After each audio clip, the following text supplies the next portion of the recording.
The none, जिसके नाम से ही लोगों की हवा निकल जाती है, क्या ये असलियत में कभी हुआ करती थी? जानेंगे हम आज के वीडियो में। लेकिन आज मैं आपको इतिहास की सबसे बेदर्द चुड़ैल की असली कहानी बताने वाला हूँ। एक ऐसी लड़की की कहानी जिसके शरीर में छह आत्माएं प्रवेश कर गई थी, और ये एक सच्ची घटना है जिसके ऊपर एक हॉलीवुड में फिल्म भी बन चुकी है। मैं बात कर रहा हूँ real story of the Exorcist. तो ये वीडियो काफी डरावना होने वाला है, तो इसको रात में और अकेले में बिल्कुल मत देखना। और हाँ, कमेंट पढ़ना छोड़ो और वीडियो पर ध्यान दो। तो शुरू करते हैं आज का फाड़ो वीडियो।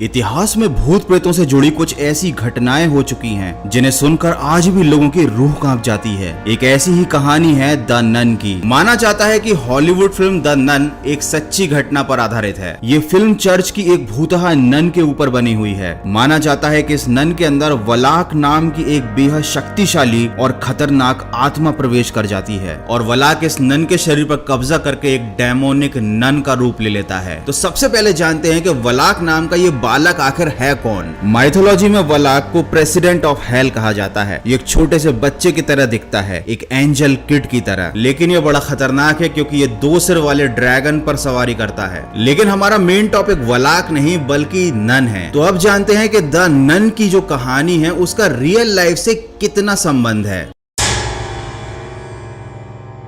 1970 में डेमोनोलॉजिस्ट एड और लॉरेन वॉरेन ने एक डेमन नन का केस इन्वेस्टिगेट किया। जो लोग भूत प्रेतों की घटनाओं को इन्वेस्टिगेट करते हैं उन्हें कहा जाता है डीमोनोलॉजिस्ट। 1952 में रोमानिया के सेंट कार्टा में एक एबी नाम की जगह है। कहा जाता है कि वहाँ एक ऐसा दरवाजा है जहाँ पर शैतान वलाक रहता है। उस दरवाजे के आगे भगवान का राज नहीं बल्कि शैतानों का राज है। एबी में रहने वाली 2 नन उस दरवाजे के पास गईं, जिनमें से कि एक शैतान के हाथों मारी गई। अब सवाल ये उठता है कि ये दोनों नन्स उस दरवाजे के पास आखिर क्यों गई थीं? कई सालों से ऐसा माना जाता है कि उस जगह पर वलाक का राज था। तो ये दोनों नन्स ईश्वर की शक्ति का इस्तेमाल करके उस शैतान को धरती से वापस नर्क में भेजना चाहती थी, जिनमें से एक तो शैतान के हाथों मारी गई और दूसरी ने पहले से की गई प्लानिंग के मुताबिक फांसी लगाकर सुसाइड कर ली। और इसी केस की इन्वेस्टिगेशन की थी एड और लॉरेन ने। और ये जो पूरी घटना है, यहाँ से कॉन्सेप्ट आया था द नन मूवी का। उसके अलावा मूवी में जो कुछ भी दिखाया गया है वो सब कुछ काल्पनिक है। जो द नन मूवी है वो कॉन्जरिंग सीरीज की मूवी है, और ये जो कॉन्जरिंग सीरीज है ये डेमोनोलॉजिस्ट एड और लॉरेन ने जितने भी केस सुलझाए हैं उनके ऊपर बेस्ड थी, जैसा कि एनाबेल डॉल का केस, उसके बाद पैरंस फैमिली का केस। तो द नन मूवी में बताई गई कोई भी बात सच नहीं है, ये पूरी तरीके से काल्पनिक है। वलाक का यहाँ पर जिक्र किया गया है क्योंकि वो एक हिस्टोरिकल डीमन है। लेकिन कॉन्जरिंग सीरीज में जो मूवी आई थी एनाबेल और पैरंस फैमिली पर बेस्ड, उन दोनों की कहानी 100% रियल है। ये दोनों फिल्में सच्ची घटना पर आधारित हैं, और यही रीजन है कि बहुत सारे लोग ये मानते हैं कि शायद द नन मूवी भी सच्ची घटनाओं पर ही बेस्ड होगी। अब मैं आपको बताता हूँ पैरंस फैमिली के साथ क्या हुआ था। इस परिवार में 5 बेटियां थीं। इन लोगों ने 1970 के साल में 200 एकड़ का एक फार्म हाउस खरीद लिया था, लेकिन ये फार्म हाउस भूतिया था। इस हॉन्टेड जगह पर उनके रहने के बाद अजीब अजीब सी घटनाएं होने लगी थी। ये पैरंस फैमिली का रियल फोटो है जो उसी फार्म हाउस पर खींचा गया था। जब घटनाएं हद से ज्यादा बढ़ गई और उन लोगों का यहाँ चैन से रहना मुश्किल हो गया, उसके बाद पैरंस फैमिली ने फैसला किया कि वो पैरानॉर्मल इन्वेस्टिगेटर्स को यहाँ पर बुलाएंगे और इस जगह को पवित्र करवाएंगे ताकि यहाँ पर बसी हुई आत्माएं इस जगह को छोड़कर चली जाएं। तो उन्होंने बुलवाया डीमोनोलॉजिस्ट एड और लॉरेन को। लेकिन जब इस जगह की पूरी तरह से जांच की गई तो पता चला बात हाथ से निकल चुकी है, और फाइनली पेरेंट्स फैमिली को अपनी जगह ये फार्म हाउस छोड़कर कहीं और शिफ्ट होना पड़ा। अब आगे बढ़ने से पहले मैं आपको बताता हूँ एक साइकोलॉजिकल फैक्ट। इस तस्वीर को जरा ध्यान से देखिए। अगर आप ऐसी किसी सुंदर जगह पर हो जहाँ पर एकदम पॉजिटिव एनवायरनमेंट हो और कोई आपसे पूछे कि क्या भूत होते हैं, क्या आप भूतों पर विश्वास करते हैं या आप भूतों से डरते हैं, तो 99% लोगों का जवाब होगा हम भूतों पर विश्वास नहीं करते और ना ही हमें उनसे डर लगता। और उसी कॉन्फिडेंट इंसान को ले जाकर अगर ऐसी जगह पर छोड़ दिया जाए जहां पर बहुत ही नेगेटिव और अंधेरा माहौल हो, आसपास उसके कोई भी ना हो, तो उसी इंसान का जवाब बदलने में देर नहीं लगेगी। तो आपको क्या लगता है अगर आपको भी ऐसी ही किसी जगह पर छोड़ दिया जाए और फिर आपसे पूछा जाए कि क्या आपको भूतों से डर लगता है, आपका जवाब क्या होगा? मुझे कमेंट करके जरूर बताना।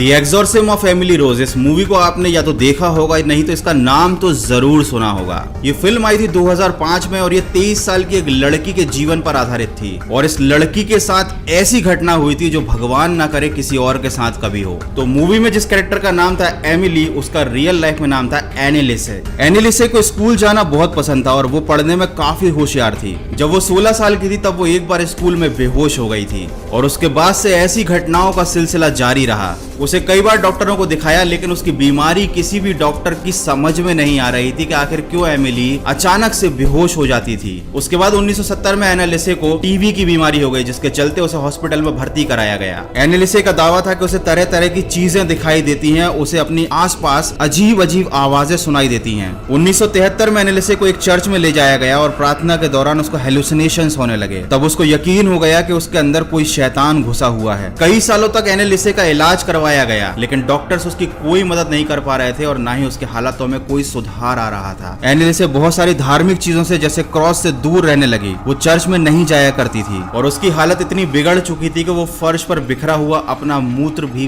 पी लिया करती थी। वो कीड़े और मिट्टी खाया करती थी और इसी वजह से उसकी हालत दिन ब दिन और बिगड़ती जा रही थी। फाइनली एनिलिसे की फैमिली ने फैसला किया कि इसके शरीर के अंदर जो भूत है उसे निकालने के लिए हमें चर्च के फादर्स की हेल्प लेनी पड़ेगी। फाइनली उसके अंदर छिपे हुए भूतों को निकालने के लिए, आत्माओं को हटाने के लिए द एग्जॉर्सिज्म की प्रोसेस की गई और इसी पर बेस्ड थी इस मूवी की पूरी कहानी। पादरियों ने पाया कि एनालिसे के शरीर में कम से कम 6 बुरी आत्माएं मौजूद थीं। एनालिसे की मौत 1976 में हो गई। चर्च के फादर्स उसको बचा नहीं पाए। जब उसके शरीर की ऑटोप्सी की गई तो पता चला कि उसकी हड्डियां टूटी हुई हैं, उसके दांत टूट चुके हैं, उसकी आंखें पूरी तरह से काली पड़ चुकी थी और उसके शरीर के कई अंगों पर चोट के निशान भी थे। और जब आगे इन्वेस्टिगेशन की गई और पुलिस को पता चला कि चर्च के फादर्स ने और इसके पेरेंट्स ने मिलकर इसके शरीर से आत्माएं निकालने के लिए एग्जॉर्सिज्म की प्रोसेस की है तो उन्हें अरेस्ट कर लिया गया। इतिहास में ऐसी बहुत सारी सच्ची घटनाएं हुई हैं जिन पर लोग विश्वास नहीं करते और ऐसी बहुत सारी काल्पनिक कहानियां हैं जिन पर लोग आंखें बंद करके विश्वास करते हैं। लेकिन आखिरकार सच क्या है ये वही इंसान जान सकता है जिसने ये सारी चीजें खुद झेली हों। तो यार आज के वीडियो में बस इतना ही। सावधान रहिए, सतर्क रहिए और किसी भी अनजानी और डरावनी जगह जाने से पहले 2 बार सोच लेना क्योंकि किसी के भी साथ कुछ भी हो सकता है। तो यार वीडियो अच्छा लगा तो इसको लाइक करना, शेयर करना दोस्तों के साथ और उनको भी थोड़ा सा डरा देना। नए हो तो सब्सक्राइब कर ही जाना। जल्दी से 8 लाख सब्सक्राइबर्स कर दो इस चैनल के। मिलते हैं अगले फाड़ू वीडियो में।